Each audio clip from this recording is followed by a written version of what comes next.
All right, movie lovers, throw in your proton packs and brace yourselves. We're diving into one of the stickiest slime trails in cinematic history, the Ghostbusters. Today's matchup is the Ghostbusters in 1984 versus its modern-day reboot, Ghostbusters of 2016.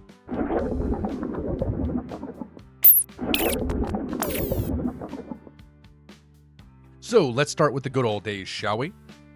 So in 1984, Ghostbusters hit theaters like an ectoplasmic freight train. It brought together Bill Murray, Dan Aykroyd, Harold Ramis, and Ernie Hudson as four guys who looked like they should have been in a small jazz combo, not ghost hunting at 2 a.m.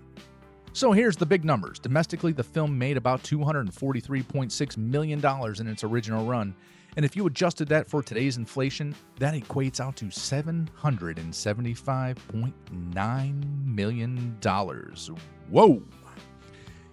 In terms of review love, Rotten Tomatoes listed the original at 95% freshness, with some critics' consensus, an infectiously fun blend of special effects and comedy, with Bill Murray's hilarious deadpan leading a cast of great comic turns. Basically, it made bank, it made jokes, and it made pop culture history, enough that your grandparents still hum the theme at the supermarket. So let's fast forward to 2016. Same franchise name, similar ghost-busting premise, but this time Kristen Wiig, Melissa McCarthy, Kate McKinnon, and Leslie Jones, four hilarious women. And yes, finally a ghost-busting team who had wardrobe options. So if we look at the numbers here at the box office, worldwide it landed about $229 million. And the budget here was $144 million. So according to reports, the film needed to gross at least $300 million to break even, thanks to all the marketing costs and all the hype. But on the review front, Rotten Tomatoes shows that it's 74% approval. Critics said something like, Ghostbusters does an impressive job of standing on its own as a freewheeling, marvelously cast, supernatural comedy, even if it can't help but pale and somewhat in comparison with the classic original. So yes, it did okay, but when you figure the original made nearly $775 million, this reboot underperformed the legacy by a pretty wide margin. Let's compare and contrast these, shall we? So the original, balanced comedy, supernatural stakes plus weird New York energy. The reboot, high energy, all-female leads. Okay, great. But the tone felt more cartoonishly loud and ghosts kind of looked like they skipped the haunted house and went straight to Nickelodeon slime. So for effects and production, the original, practical effects, miniature slime you could almost smell in the theater. The reboot, way over CGI'd. The ghost looked fine, but slightly too clean, like they had ghost insurance and wore ghost suits. So the chemistry and characters. The original. The team felt like you believe these guys have been friends for years, hanging out, using government-issued proton packs as their version of a mini bike. The reboot? The cast is talented, no doubt. Wiig, McKinnon, McCarthy, Jones bring laughs, but the script gives them less of that organic interacting like old friends energy. And when your villain's main motive is basically, I got bullied once, so world domination. That's less threatening ghost figure and more angry high school hall monitor with a ray gun.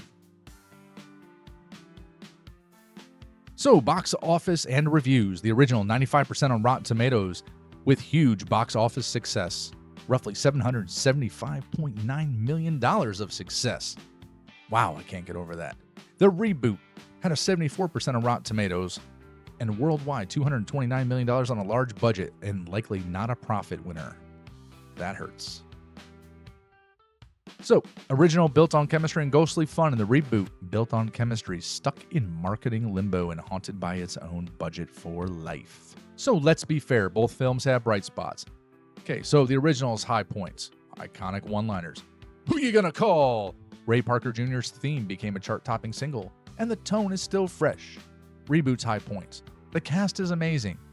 Kate McKinnon's Holtzman steals every scene she's in. Chris Hemsworth as the airheaded receptionist, unexpected and absolutely hilarious. And yes, gender representation in a big franchise. And for the time, that's a pretty big win.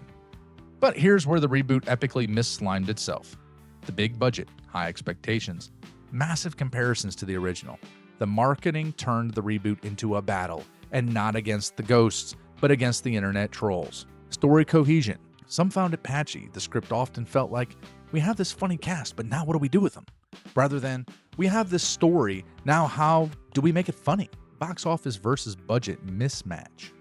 For a budget that high, number one target was much higher than it actually achieved. So the final verdict, who wins the ultimate ghost fight? Ghostbusters 1984, iconic, smart, hugely successful, and still quoted to today. And Ghostbusters 2016, admirable cast, some fun moments, but hamstrung by high expectations and budget, and ultimately didn't hit the same cultural or financial marks. So in short, 1984 gave us the Who You Gonna Call? And 2016 gave us Who Approved the Final Cuts?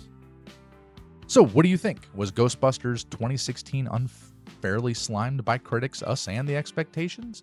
Or did it earn its place in the gooey slime trap of remakes? Drop your verdict below in the comments, please. And if you enjoyed the breakdown, like, subscribe, and ring the notification bell because we got plenty more videos lingering around in the back, and we got a bunch more coming out to you here very soon. And always remember, never cross the streams unless it's your Wi-Fi trying to stream this video in 4K on a potato connection. Until next time, everybody, I hope you have a good night and I hope you enjoy the show.